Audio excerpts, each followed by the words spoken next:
Hello everyone and welcome to today's tutorial. In this video I'm going to teach you how to make my super ribbed boot toppers. You can use these with ordinary boots or you can use them to top your Wellingtons. This project is perfect for beginners and particularly if you've never worked a front post or a back post crochet before, because we'll be covering that in this video. You can use any weight yarn that you like. The only stipulation that I will say is make sure you use a hook that is 2 sizes larger than your yarn recommends, because this then creates more of a stretch finish, because we want to make our cuffs slightly smaller than the measurements of our boots to allow for a nice fit so they don't wear loose after you've worn them a couple of times. So I'm just going to use a standard double knit acrylic yarn for this. So I am going to go up a couple of hook sizes. I'm going to use a 5mm hook. As I say, this helps to create the stretch for our nice comfortable fit. Okay, so let's get started. So to determine our size that we're going to create of each of our boot cuffs, what you need to do is take your boot of choice and you need to measure the circumference around the outside of your boot. So for me, mine was 15 inches. And then what you want to do is create a starting chain with an odd number. So an odd number of chains, and you want it to end up the length of approximately 1.5 to 2 inches shorter than your boot. So for me, my boots are 15 inches. So I want to chain an odd number between 13 and 13.5 inches, because this allows for the stretch that I was talking about before for the good fit, and also because of the stitch work that we're using, it tends to sort of grow a little bit in width as we're working it anyway from the starting chain. So that just allows for a really nice fit around your boot. So for me, I think I was approximately 59 chains, and then you also need to add on 2 for your turning to start you off. So if you go ahead and do that, I'll meet you back here when we've created our chain, and then we're going to start our round 1. So as you can see, at the end of my starting chain, I've got just over 13 inches in length, and I've got a chain of 57, plus I've added 2 on for my turning chain, so I've got 59 chains in total.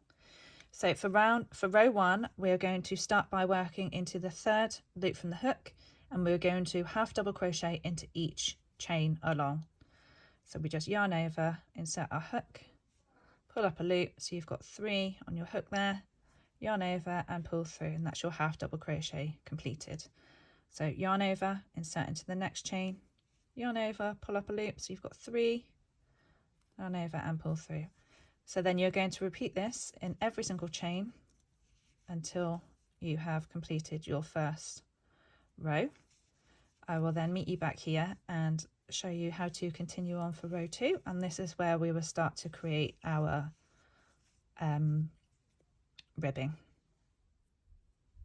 At the end of row 1, you should have a nice long chain of half double crochets. Remember, it needs to be an odd number.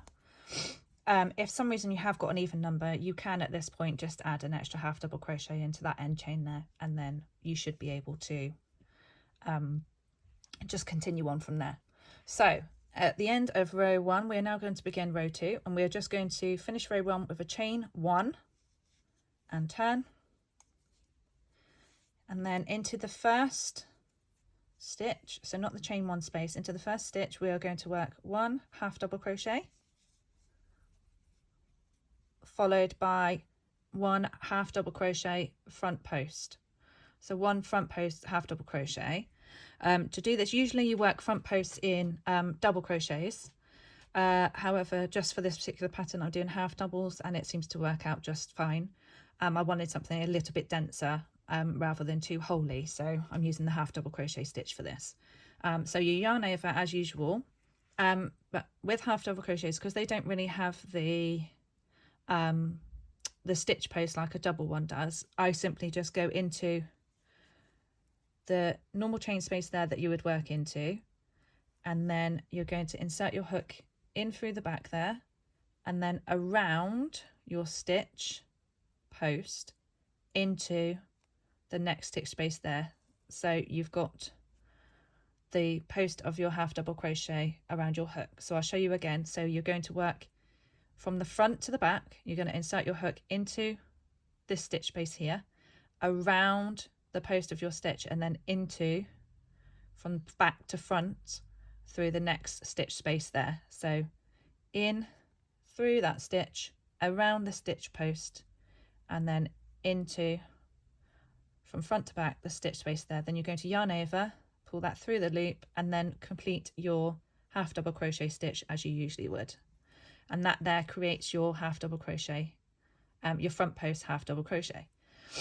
Then next stitch, just another half double crochet again, and then again, so skip the next stitch post, which is that one there, and then we're going to work another front post half double crochet into the next space. So yarn over, insert your hook from front to back underneath the first stitch, around the stitch post, and back to front through the next stitch. Yarn over, pull that through, and then complete your half double crochet. So you have your two, you can see you've got a texture beginning to start there. You've got your two front post half double crochets and your ordinary half double crochets, and you're just going to repeat that sequence all the way along. So half double crochet into the next stitch, followed by a front post half double crochet into the next stitch space there, and repeat that all the way until the end. And then I will meet you back here and show you what we're going to do for row 3, and then I will talk you through how to complete the cuff all together. At the end of row 2, you should have something that looks like this. Don't worry if your work's starting to curve slightly, it's just because of the difference in tension between your front post half double crochets and your row of just ordinary half double crochets. And this is a stretch piece anyway, so it doesn't matter. Once you've sewn it all together and you get to wear it, you are going to stretch it so it will take its own natural form. So row 2, you should be finishing, ending on an ordinary half double crochet. We're then going to make a chain of 1 and turn our work. Then we're going to create an ordinary half double crochet for row 3 and our first stitch space there. So yarn over and pull that through there. So you've got your half double crochet worked into that first stitch space for row 3. Now we are going to do the opposite of what we did for row 2, and we're now going to work a back post half double crochet. So to do that, we're going to do exactly the same. So you start with your half double crochet, but instead of going from front to back, we're now going to go from back to front. So you take your hook and you go around the back of the stitch. We're going to work into the same space as our half double crochet at the moment because of the side that the loops are on, because we're working on the back of our work. So you insert your hook through the back of the loops and then around the stitch post and from the front to back through your next stitch there. Then you're going to yarn over, pull that loop through both those stitch spaces, pull it up so you've got your 3 loops on your hook, yarn over to complete your half double crochet, your back post half double crochet. Then into the next unworked stitch space, you're going to work an ordinary half double crochet, and again repeat the back post half double crochet again. I'll just show you one more time. So you yarn over and you go from the back to the front of your stitch, so round the back, through the front, underneath both your V's, round the stitch, and then into your next stitch space there. Yarn over, pull the loop through, and complete your half double crochet. And you're going to repeat that sequence all the way along row 3. So half double crochet, back post half double crochet. I'll just quickly do one more and then I'll turn it around so you can see that the ribbing should be starting to take shape now. So then if you turn your work around, you will start to see that your ribbing is starting to take shape. I mean, the lighting's awful here at the moment, but you will, as it goes along, you will see. Let me show you another piece here. As you go through your work, that's the bottom, as you go up through your work, because you're alternating the half double crochet, the front post half double crochets and the back post half double crochets, you're always putting your ribbing, you're always putting your stitches forward on this side, so this creates the long vertical really thick rib. So you're going to continue that sequence, so your half double crochet followed by your back post half double crochet all the way along until the end of row 3. You're going to finish that one off with a chain 1 and a turn, and then for the rest of your cuff, you are going to simply repeat rows 2 and rows 3. So it's a half double crochet alternated with a front post half double crochet, and then a row of half double crochets alternated with a back post half double crochet. So you're going to do this until you reach an approximate height of around 6 inches. Now I've gone for, obviously you can make it shorter or you can make it longer, but I've gone for around 6 inches because, well, I've got, there you go, I've got 5.5 there. I feel that that allows for a good turnover there. So when you've finished it, basically when we finish our work, we're going to have a really wide, really tall piece of work there. But what the idea is that we're then going to finish off by sewing it together into a loop, and then we want to fold it down on itself in half. So we want a nice long width there so it doesn't unflip itself, because if you do something that's a little bit too narrow, you'll find that it unfolds itself and uncurls all the time. So I found 6 inches is a good width to go with, and then you can play about on the actual length that you want to hang over your boot at the end. So yeah, so continue with your alternating of the row 2 and row 3 until you get to your desired height, which, as I said, for me is around 6 inches. It's up to you if you want to go bigger or smaller. And then I'll meet you back here to show you how I personally stitch the pieces together and finish off. Once you've reached your desired height, I like to, once I get to the end there, I like to finish off my last row. I'd like my last row to be the front post half double crochets, because it just gives a really nice neat edge, and this is then going to become the edge that you have on the outside of your beat. So this is the side that people will see. So this is, I don't know if it's the right way or the wrong way, but this is the way that my preferred way to sew crochet pieces together. So if any of you are fabric sewers, you will obviously know that usually you sew pieces inside out, the wrong sides, with the right sides together, and it's inside out to get the best finish. However, I found with crochet, if you do sew it that way, you get more of a sewn line, like more of a crease.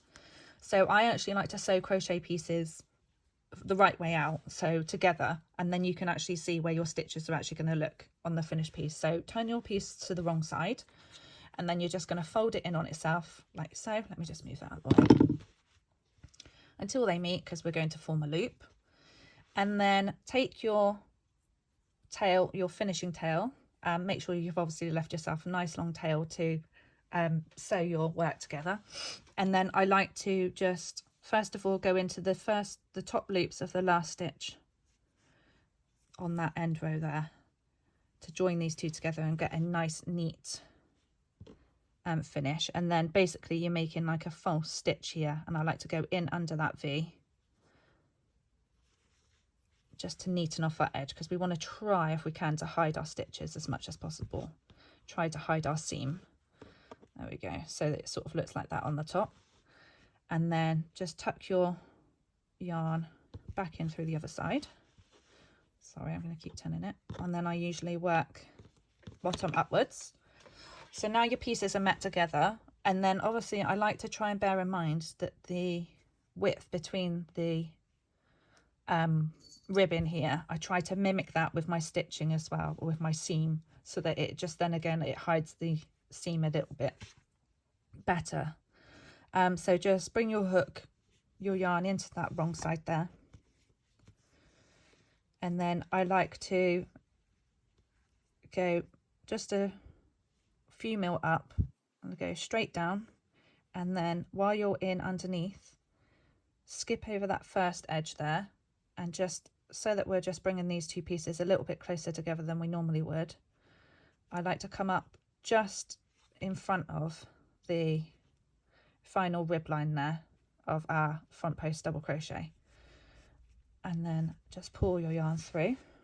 And I just find that that brings these two pieces that little bit closer together when you pull them, and it just helps to hide the seam width that little bit more. So you're just closing that gap a little bit just so that you can hide it a bit more. So then again on this side I've come out there, and then stay on this side of the post, just insert back into your work, pull that through, and then on the underside find where you are and go horizontally back out onto the other side of your work.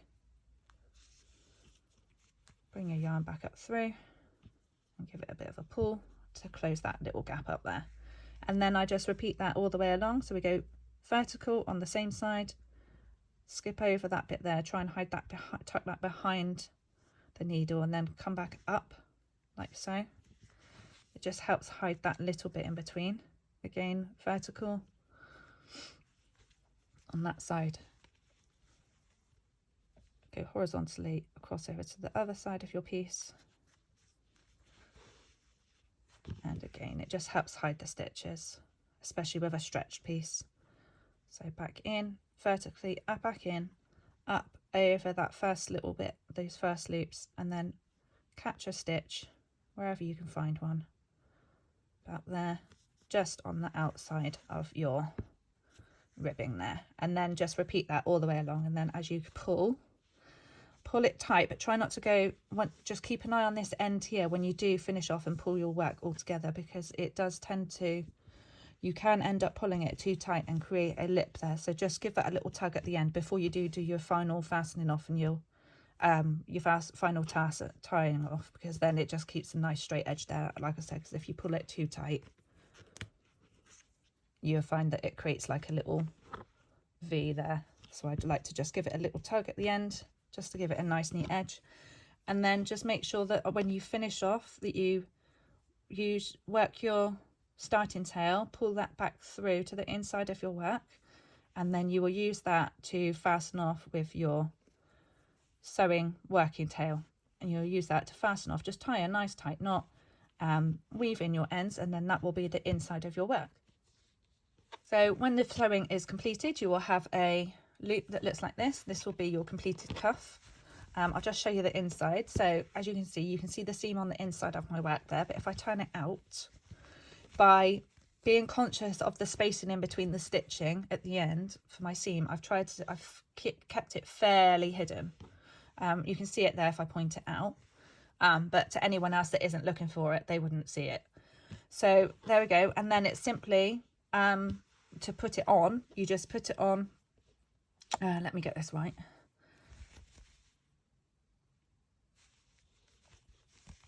Yeah, so you can just put it on inside out. So put it on inside out of your leg like so, and then you would just fold the top down to meet the bottom over your boot. So your boot would be in the middle here, and you just fold it down like so and adjust to your desired length, and then there you have your finished boot cuff. Thank you very much for watching. I hope you enjoyed this tutorial. If you did, please be kind enough to pop a like or a comment on the video. This helps this to be seen by other people and ensures that I can continue to create new content. And also, if you haven't already, please do subscribe to my channel, because there's lots and lots always coming up. Thank you very much. I'll see you again.